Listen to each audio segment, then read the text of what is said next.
Hey everyone, before we get started, take a second to like and subscribe to the show. It's the best way to help us share great information with more people. Thank you. Hi everybody, welcome to CareLab. We have a great episode for you today because we are going to talk about the top 5 reasons that you might need to think about your person needing more help at home, which is, I think, questions that people ask us all the time. I also should give you a caveat that you might hear a little bit of a little girl singing or talking in the background because I got a 4-year-old with an eye infection. And so, she's got to be here and not at daycare. So, yeah. Life happens, and it's better than me singing and talking in the background. So it's definitely cuter. Let's say that. It's both things. It's both things actually. Okay. So what are some of the reasons that someone might start to need more help at home? I'm going to start it off by talking about absolutely one of the most dangerous number one reasons that people often need more help at home, and that is medication errors. Yes. Needing help managing meds. So one of the most serious reasons that someone needs more help at home is because they're making medication mistakes. This is really, really common, and it can happen right under your nose if you have someone who is managing their own medications, but maybe they're having trouble with that. And sometimes people can be having trouble managing meds and they can know it, but they might feel a little bit embarrassed about it. They may not want help. They might not want to lose their independence with that, so they won't say anything. A lot of times, however, people are having trouble managing their medications and they don't even realize it. But having medication errors is incredibly dangerous, as you can imagine. People can accidentally overdose. They can accidentally miss doses of important medications, things like hypertension medications, things to control their blood pressure, really, really important stuff. And so medication errors and mismanagement is actually one of the top reasons people end up in the hospital, which of course then can lead to all kinds of other problems that cause folks to need more help, right? So how can you know about this? What I would recommend is every once in a while, kind of whether folks like it or not, sit down and go through medications with the people that you are either caring for or the people that you love. Make sure that they actually understand their medications and what they're for, and B, that they can take them properly at the same time. And if not, there are tools that you can put in place. It doesn't necessarily always have to go from, totally independent to someone else completely having to manage meds, right? Like, Brandy, why don't you talk a little bit more about that? Because I know you have some really cool tools. There's definitely particularly on ASAMI. Yeah. Yeah, there's some tools to help with that. There's some mix in between. So I think like what I was thinking about when you were talking though was it's really hard to know if somebody is struggling with their meds. And so hard. You can make good excuses that give you an in to like look at the meds. Hey, I'm taking you to that doctor's appointment next week. Can you just help me understand what med you're taking and just see how good a job they do of explaining them to you? And that's a great idea. Yeah. And letting you know what they are. And that can give you a lot of insight. And especially if they don't have a pill planner.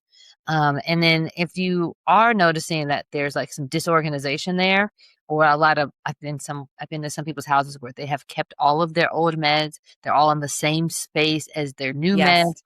They kept their deceased husband's meds and they're all in the same spot. And like, how are we ever going to like keep this clear if you ever are a little bit, foggy on what you took and what you did not take?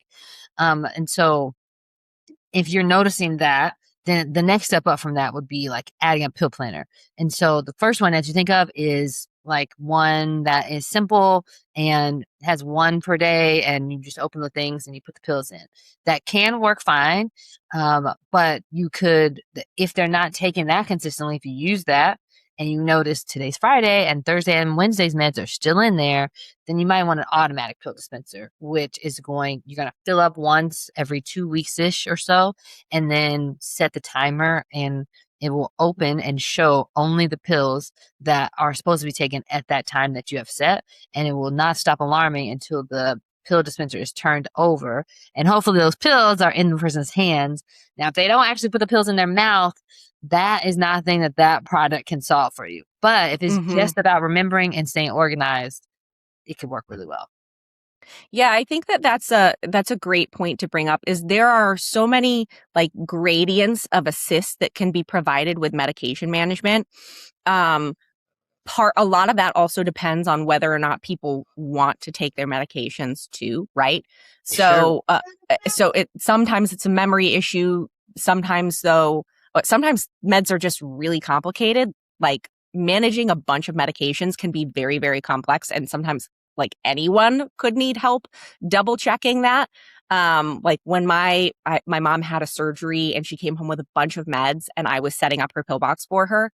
I had my brother double check me on it because it was a lot, and I wanted to make sure I didn't make a mistake, right? But if you're seeing these kinds of issues, it's always worth, having that conversation with a doctor as well. Make sure all of the medications are right. Make sure people, again, understand why they're taking their medications, and making sure that folks are if there is an issue with maybe someone who just doesn't agree with the medications, like that's a conversation that we need to have with a provider too, versus just, thinking about how do we make sure that this is well organized on a daily basis.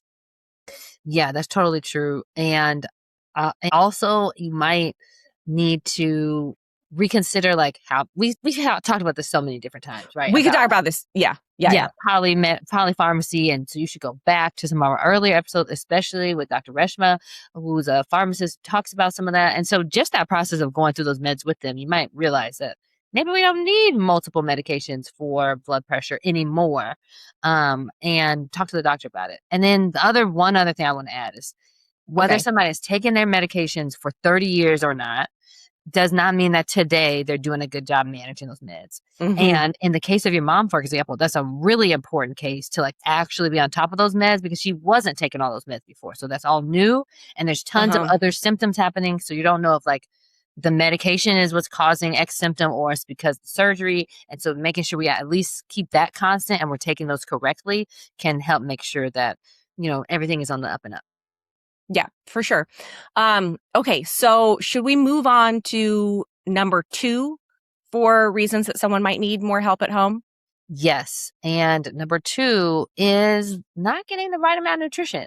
So you might often notice like at the doctor, they might ask like, have you gained or lost more than 10 pounds without trying? Right. Because that's a sign that you're not getting the right nutrition.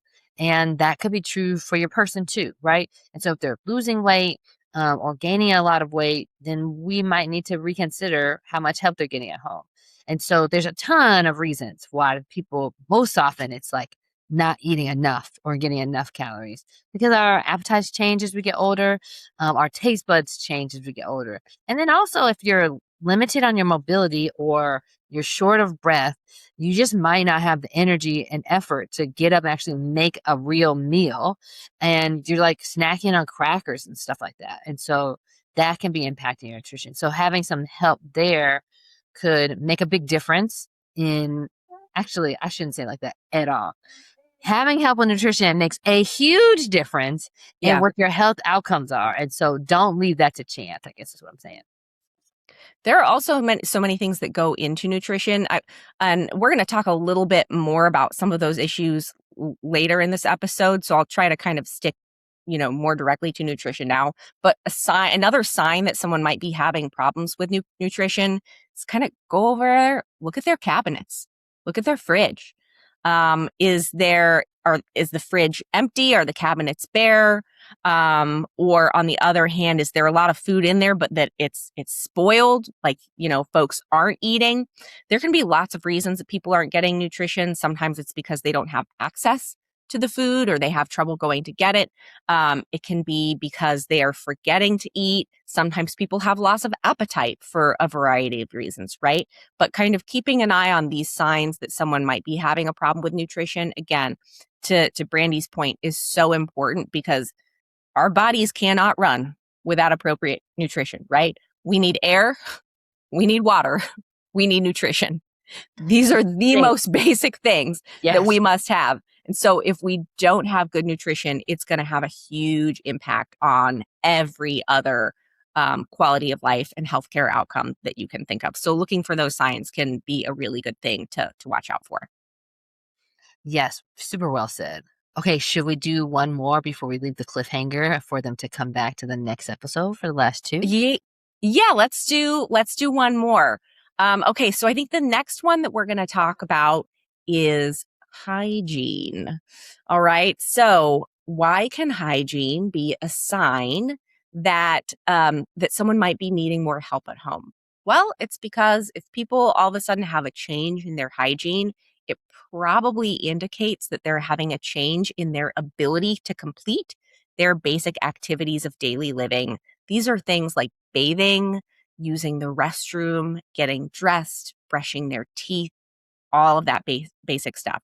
And so if suddenly someone has a change in hygiene, they just maybe they're having an odor that they didn't have before. Maybe their hair just looks really unkempt or knotted. Maybe their oral hygiene isn't that good all of a sudden. These are a sign that someone, for some reason, we can't tell what the reason is just from seeing it, but for some reason, this person is not able to keep up with their regular hygiene. And so something probably needs to be done to help that person out.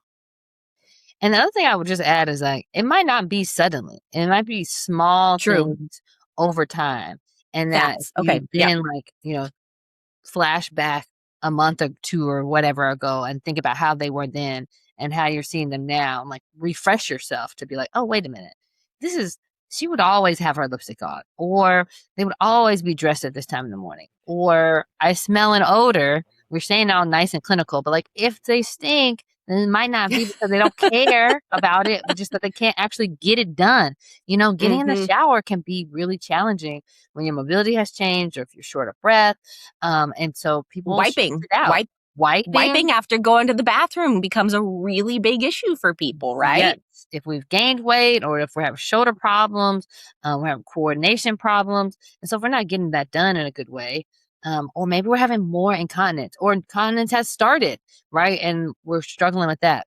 But all those outward signs, like you said, you can't tell what the real cause is, but just noticing the outward sign of a decline in their ability to take care of their bodies is a great reason to try to get involved and see if we can come up with more help.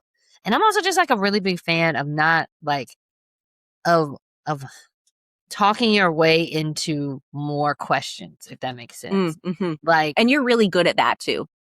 so you don't have to be direct and be like, "Oh, you stink. What's wrong with you?" That would be a bad Yeah. approach. I'm saying, Yeah. Actually, please don't do that. Please do not do that. That is not the That will not be example. well received. But it could be like, "Hey, I see you need a new shower curtain in there. When's the last time you got in the shower? I can make sure I have one for you before the next time." Right? Like that is a roundabout way of talking about the shower. And then they might likely say, "Oh, it's been a while." "Oh, why has it been a while?" And now they can tell, "Oh, it's hard to step in." "Oh, that's interesting. I wonder if we could get some help for that." I know an occupational therapist we call who helps us figure this out. So work your way into it because dignity is really important and nobody wants to feel like they can't take care of themselves, even if they recognize that they're struggling.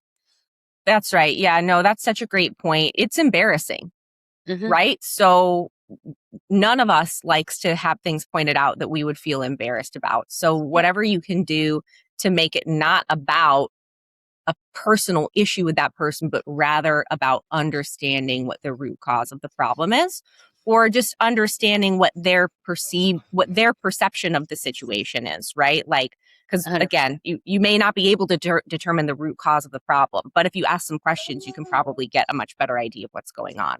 So yeah, I love that. I think that's great advice. And I also want to say thanks for correcting me earlier, because if you're noticing sudden changes in someone, that's usually an indication that there might be something medical going on. And in fact, could even be like a medical emergency and probably needs to be addressed pretty quickly. So thanks for pointing that out. Sudden changes, we really want to have addressed really quickly to see what's going on with someone. A lot of times, you're absolutely right. These changes in hygiene occur much more gradually over time.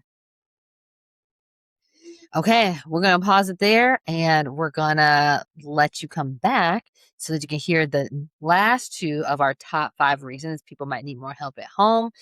In order to do that, you need to like and subscribe so you get alerted as soon as the next podcast episode drops. And that helps make sure that other people who need this content can find it. So we will see y'all on the next one.